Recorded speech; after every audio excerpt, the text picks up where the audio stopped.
that has never been in contact with any particular law enforcement court system. And from what I can see and what I hear out here from a lot of my Black male, and I'm sure it's common knowledge, is that because they are unfamiliar with the court system, they don't know, number one. Traveler. Okay. All right, guys, today's courtroom chaos is next. Level, we've got a sovereign citizen who, shockingly, actually asked for an attorney this time. Yeah, you heard that right.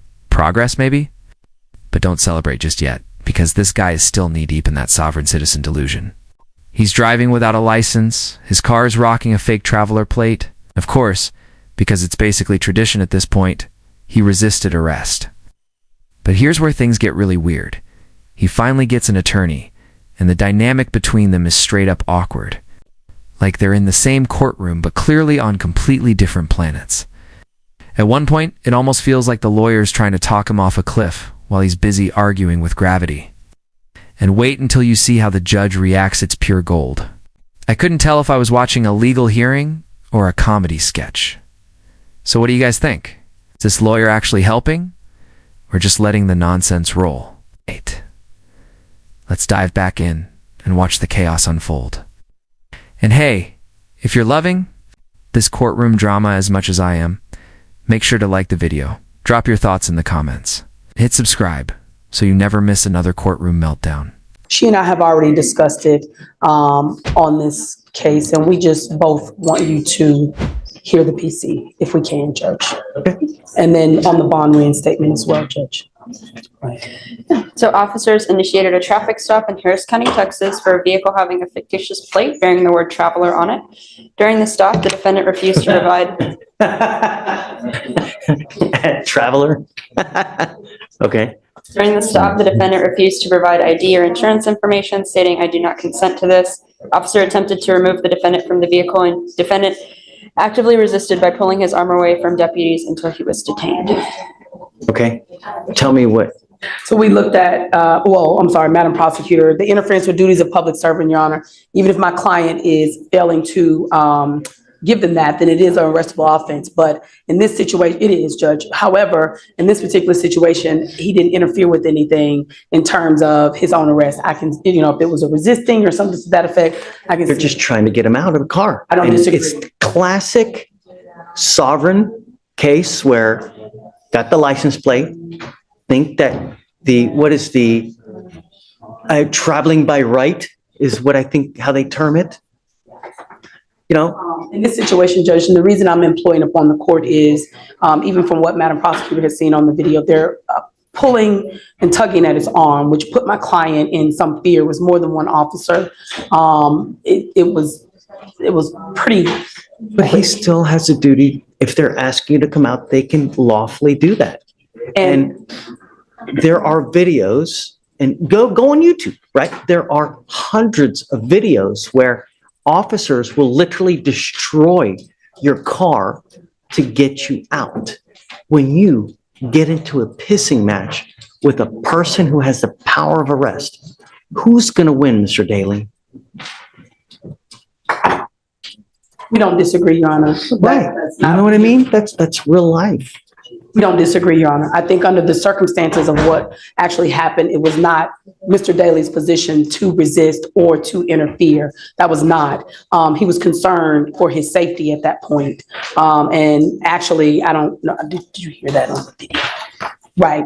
And so in reviewing the video, it was pretty quick, pretty brash. They didn't give him an opportunity to respond per the prosecutor in this situation. It wasn't as if he was intentionally. Remember, this is just a mere probable cause. Yes, so I agree. You know, they ask you to come out of the car one time.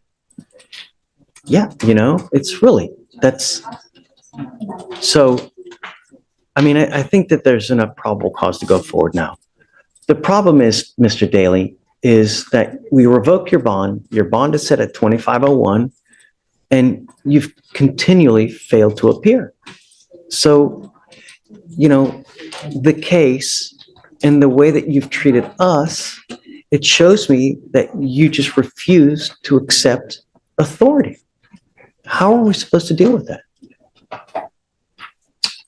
How do we deal with that, Timberland? Your Honor, the only reason I bring to your attention is I asked the court to take into consideration, we have a Black male works every day who, and I hate to put that on the court, but I do in this particular climate, that has never been in contact with any particular law enforcement court system.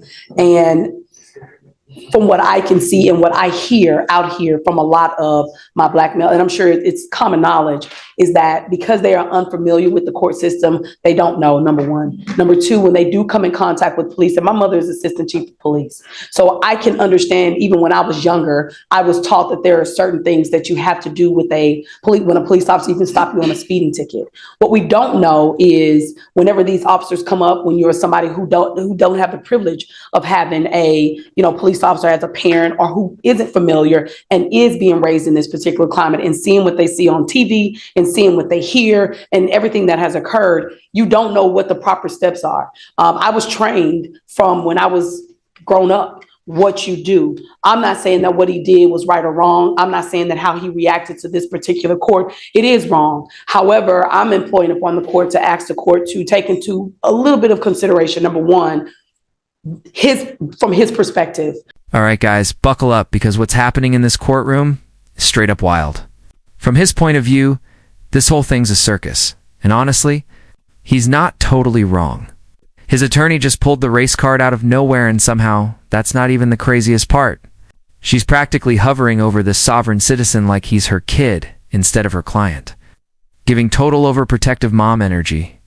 Have you ever seen a lawyer this clingy in court? Because I definitely haven't.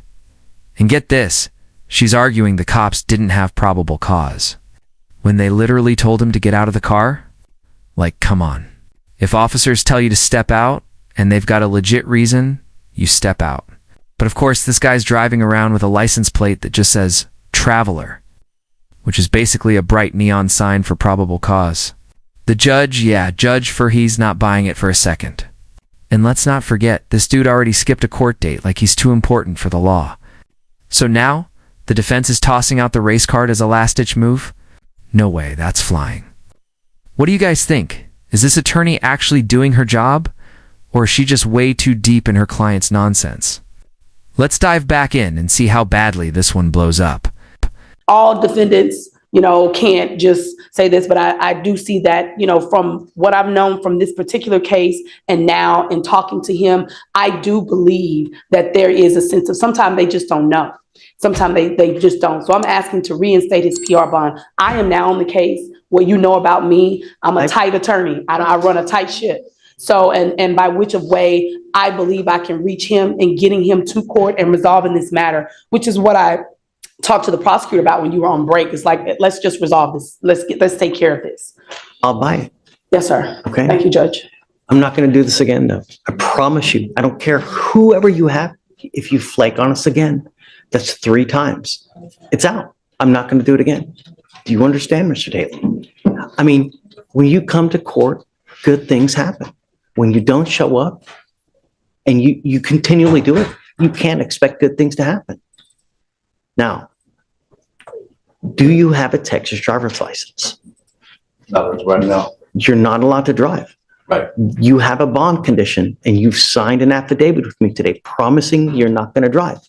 I don't care how you term it. Driving, traveling, however you're going to word it, whatever you do not get into the driver's seat of an automobile, a motorcycle, anything with a combustible engine where you can get on the road unless you have approval from us.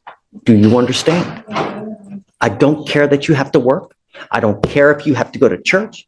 I don't care if you're going to a funeral. I don't care if you're going to wherever it may be. Do not drive. Do you understand? Heed this warning. You're not going to get another one. Okay, Timberland, I'll reinstate the bond. Thank you, Your Honor.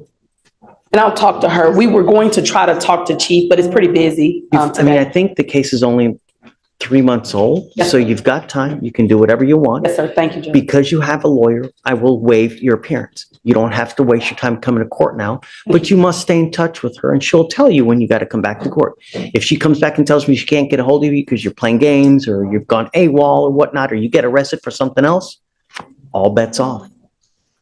We good? I'm not asking for much, man. You know, really. And for future reference, when you get into a pissing match with someone with the power of arrest, you are nearly always going to lose. It's just the way it works. And as a young black man in today's society, you got to be extra special careful because things can go really wrong really quick. And there's evidence of that over and over and over. Wow, this might be a hot take, but I'm honestly disappointed Judge Fleur didn't throw the book at this guy. Like, I'm not saying every sovereign citizen deserves max punishment. But seriously, this dude skipped court, resisted arrest like his life depended on it, and drove around with a fake license plate that looked like it was printed off Microsoft Paint.